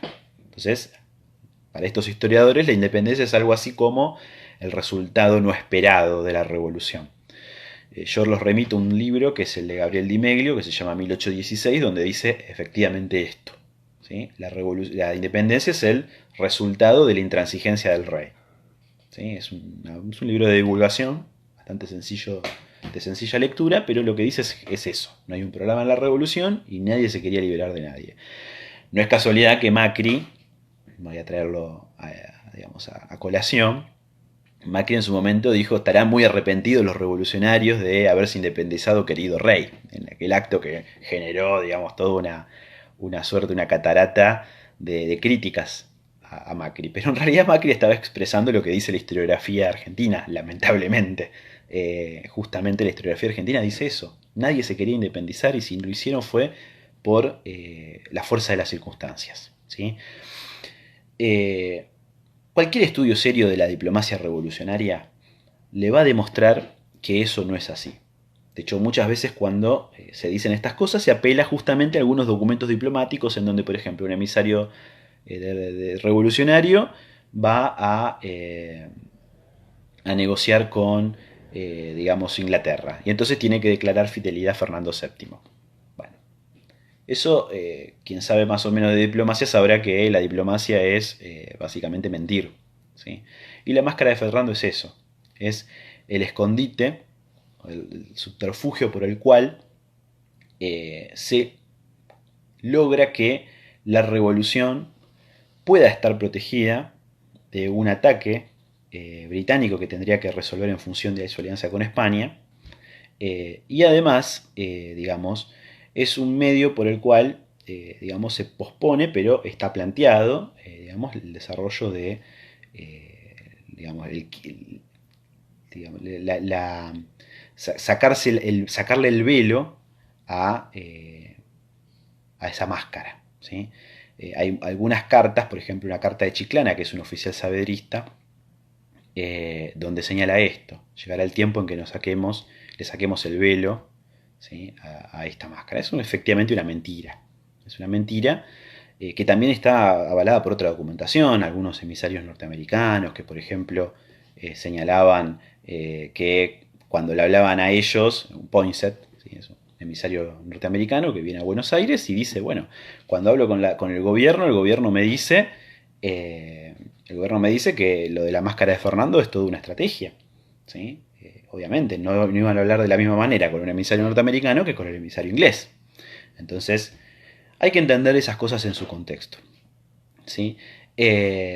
La revolución, de hecho, nunca se va a entregar a Gran Bretaña ni nada por el estilo. Más bien negocia con todo el mundo. Hay algo que es interesante cuando uno analiza las negociaciones diplomáticas, es que la revolución apela a todas las variantes posibles, a todas, ¿sí?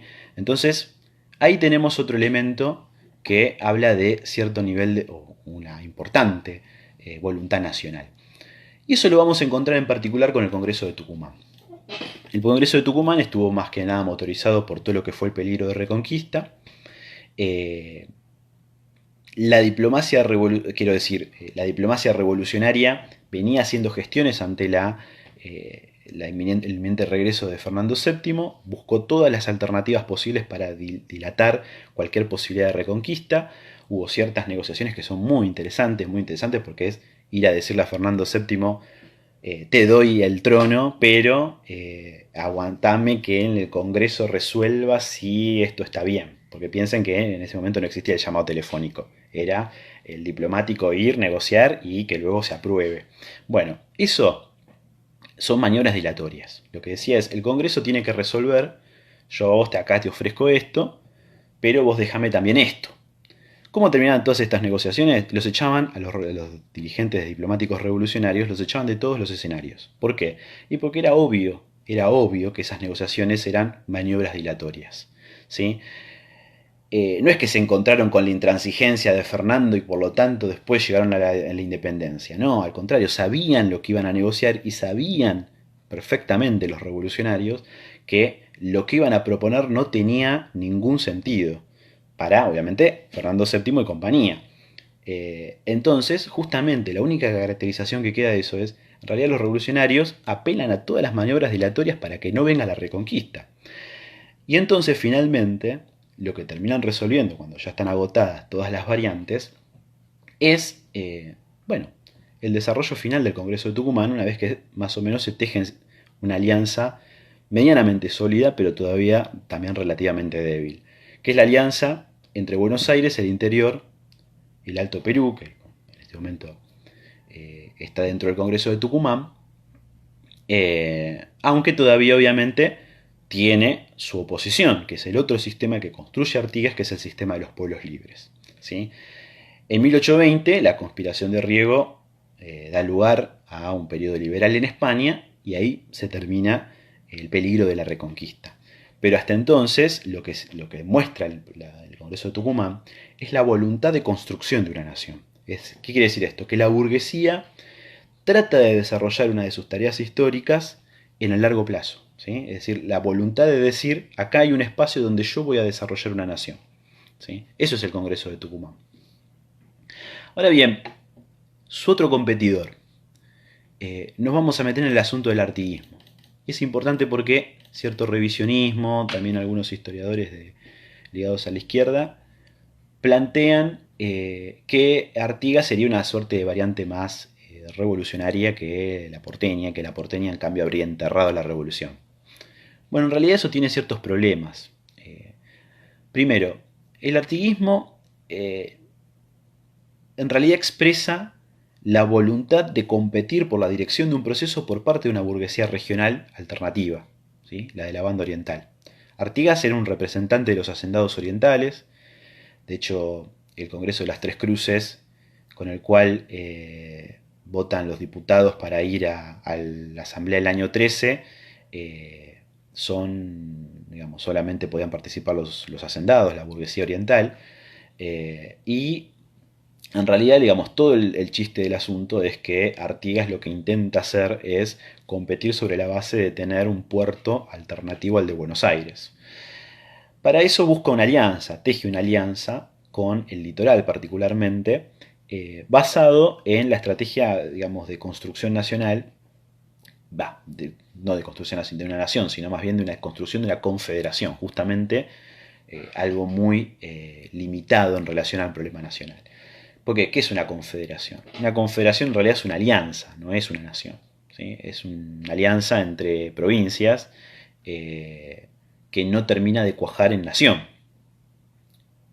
Y ahí hay un tema, porque a Buenos Aires esto le molestaba de todos modos. ¿Por qué? Porque si ahí estaba Santa Fe, por ejemplo, era una ruta de comercio al interior. Bueno, había que recuperarlo. Del mismo modo, le molestaba en particular que la banda oriental tenía recursos que podían funcionar en base al capitalismo, que podían funcionar en función de la alianza del Congreso de Tucumán. Bien, eso es un problema entonces. Ahora, todo esto, nosotros en su momento nos habíamos quedado con que Artigas quería, competir con Buenos Aires, pero había, la banda oriental todavía estaba en manos de Buenos Aires. Esto es en 1814. Bien, ¿qué terminó ocurriendo? ¿Cómo se reconstruye el poder de Artigas? Una investigación que también hicimos desde nuestro grupo de estudios indica que Artigas se reconstruye sobre todo con recursos de la contrarrevolución. Es interesante. ¿Qué hizo Artigas? En el fines de 1814 fue a negociar tanto con Portugal como con Carlota Joaquina de Borbón. A todas le prometió ser leal a su causa, incluso a Carlota, y la contrarrevolución le dio recursos. ¿Para qué? ¿Para combatirla? No, para combatir a Buenos Aires. Eso es lo interesante. Artigas, en el peor momento de la revolución, esto es lo que no dicen esos historiadores revisionistas, en el peor momento de la revolución, lo que hizo Artigas fue negociar contra la revolución, contra el poder revolucionario. Y no es un problema menor, porque el que enviaba los diplomáticos, por ejemplo, a toda Europa, era Buenos Aires. Si corría peligro Buenos Aires, corría peligro el conjunto de la estrategia militar para poder recuperar y hacerse de todo un territorio. El corazón de eso estaba en peligro, ¿sí? Incluso el problema de la reconquista iba a ser más real. De hecho, eso también está expresado a través de estas mismas negociaciones diplomáticas, donde Carlota misma dice, bueno, yo con Artigas puedo negociar, pero con Buenos Aires sé que no. ¿Se entiende? ¿Por qué? Y porque uno sabe que es más débil y le puede servir, y Buenos Aires sabe que lo único que va a hacer en las negociaciones es a prometer cosas que no va a cumplir. Eso es interesante entonces, ¿sí? Para poder medir correctamente cuál es el problema del artiguismo. Artigas en realidad es una variante burguesa. Todo el programa que concentra Artigas es burgués, esencialmente burgués. El reglamento de tierras, que tanto se habla cuando y se asocia con una supuesta reforma agraria, en realidad es un reglamento de tipo burgués. Es básicamente la proletarización de la fuerza de trabajo, la reconstrucción de un territorio, sobre la base sí de algún reparto de algunas tierras, pero no es algo que no haya hecho, digamos, otro personal político. Pensemos en el virrey Bertis, que no era un revolucionario, justamente lo que planteaba para poblar la frontera era eso. Y acá estamos hablando de un territorio derruido por la guerra que había que reconstruir. Bueno, Artigas apelaba a eso. Con todo, lo interesante del asunto es que en 1816, cuando Portugal avanza sobre la banda oriental, Artigas no le queda otra más que hacer eso, que es diferente a lo que se suele decir. En realidad, Artigas no le queda otra que apelarse en estos explotados rurales. ¿Por qué? Porque lo abandonó toda la burguesía oriental. Eso es importante también señalarlo. Por eso también, y ahí reside la debilidad de Artigas, en 1820, cuando el directorio está en caída, Artigas en realidad es traicionado por su propia alianza, ¿sí? ¿Y por qué? Y porque sabe que tanto Santa Fe como Entre Ríos saben que primero Artigas no les puede garantizar la libre navegación. Piensen que son provincias del litoral, ¿sí? Y lo que buscaban era la libre navegación de los ríos. No podía, digamos, negociar eso sin el aval de Buenos Aires, por un lado. Y luego, por el otro, Artigas no se podía defender solo contra Portugal.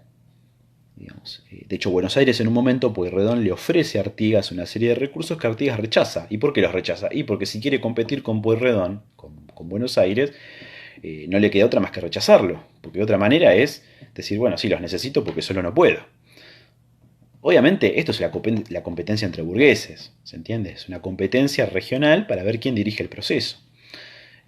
Digamos. Entonces, en ese contexto, el artiguismo no es una variante más ni radical, ni más avanzada, ni nada por el estilo. En realidad es justamente una variante que aspiró a competir, que tuvo ciertos recursos para competir, pero que tenía enormes limitaciones, y eso la volvió, en un sentido estricto y objetivo, más inviable para dirigir el proceso. Por eso es justamente traicionada, y por eso cuando se disuelve el directorio, el poder revolucionario, lo que hace Artigas es no poder contraponer nada contra eso, ¿sí? Entonces, de alguna manera, el artiguismo no representaba una variante más avanzada de la revolución, ¿sí? Con todo, y para cerrar y dar lugar a la segunda ronda de preguntas, una conclusión que tenemos entonces es: ¿se resolvió el problema de la contrarrevolución? Sí. ¿Se protegió la revolución? Sí. ¿Se consolidó la totalidad de todas las tareas necesarias para el desarrollo del capitalismo? ¿La burguesía hegemoniza todo un espacio que se pueda caracterizar como nacional? Todavía no. Eso es un proceso más largo. Lo vamos a ver culminado en 1880, cuando terminemos de ver el curso de las transformaciones políticas desarrolladas por la burguesía. pero en concreto se lo defendió. La primera tarea más esencial que dije antes, la resolución de la contrarrevolución, se logró, ¿sí?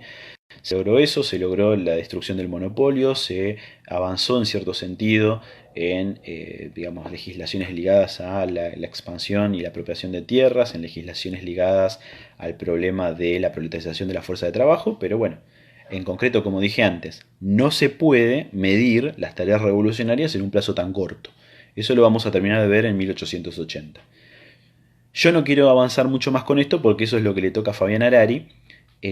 Así que voy a dar lugar, cierro con esto y doy lugar a las preguntas. Dice, bueno, estaba por leer una y se me volvió todo. Se habla de saavedrismo y morenismo en ese primer momento revolucionario. ¿Qué grado de densidad tenía esa disputa? ¿Hubo terceras variantes? Bueno, es interesante la pregunta, yo justo ese problema lo dejé un poco afuera, lo tenía previsto conversar. A ver, en concreto lo que se habla es muchas veces del saavedrismo como una variante más conservadora que el morenismo, ¿sí? Eso es equivocado. En realidad hablan de dos estrategias de construcción de un frente revolucionario. El saavedrismo, pensemos, tiene base sobre todo en las milicias. Justamente el cuerpo de Patricio fue lo que catapulta a Saavedra a dirigir digamos, el proceso revolucionario, a ser el presidente de la primera junta. Con todo, digamos, siendo esa la base social, digamos, el morenismo tenía en cambio una estrategia de resolver el problema contrarrevolucionario sobre la base de expandir la revolución con ejércitos profesionales centralizados. Y bueno, ahí entra en disputa el problema, porque justamente una propuesta que es la de Moreno choca con la de Saavedra, pero la de Saavedra no es menos burguesa. En realidad, la de Saavedra es burguesa y trata de construirse sobre la base de sostener lo conquistado en Buenos Aires y tejer alianzas con las provincias. Es interesante muchas veces que, por ejemplo, el ideario más radicalizado, entre comillas, de la revolución es asociado, es una asociación supuesta entre Moreno y Artigas, ¿no? Es decir, algo así como si se dijera que Artigas es la continuidad de Moreno. En realidad Moreno era absolutamente centralista y Artigas apostaba al federalismo, a la confederación. Entonces hay un punto donde esa asociación no existe. Lo que está claro es que Moreno busca un ejército centralizado, profesional, un poder centralizado, y Saavedra busca, digamos, integrar, por ejemplo, el personal político de las provincias en la Junta Grande y después también, digamos, concentrarse en Buenos Aires también sobre la base del reconocimiento de su propia base social. Obviamente la realidad se lleva puesto esta estrategia, todo lo que ocurre en Huaki obliga a Saavedra a ir al frente, al frente militar quiero decir, y bueno, eso termina cambiando un poco la ecuación. Con todo, lo que acá está claro es que no hay una variante menos burguesa que la otra, son dos formas diferentes o estrategias diferentes de construcción de un frente revolucionario. A ver.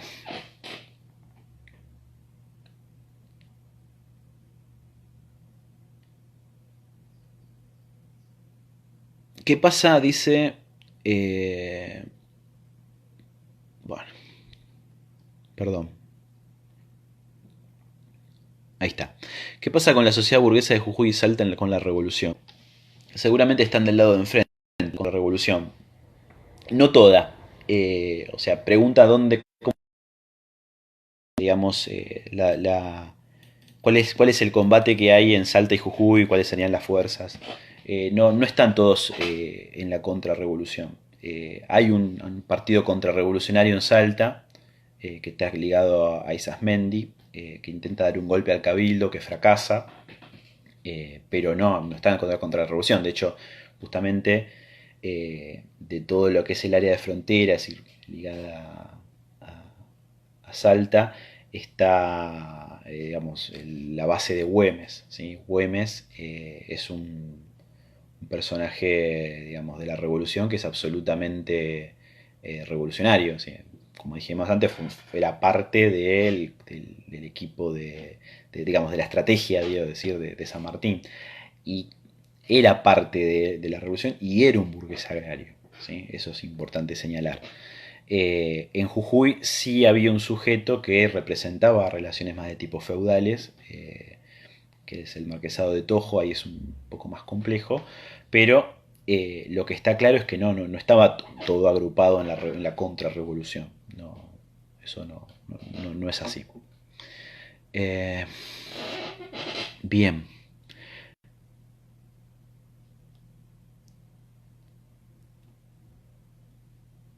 Marianne pregunta, algunas medidas tomadas por el rey propiciaron esta forma de revolución capitalista. Por ejemplo, la expulsión de la Compañía de Jesús.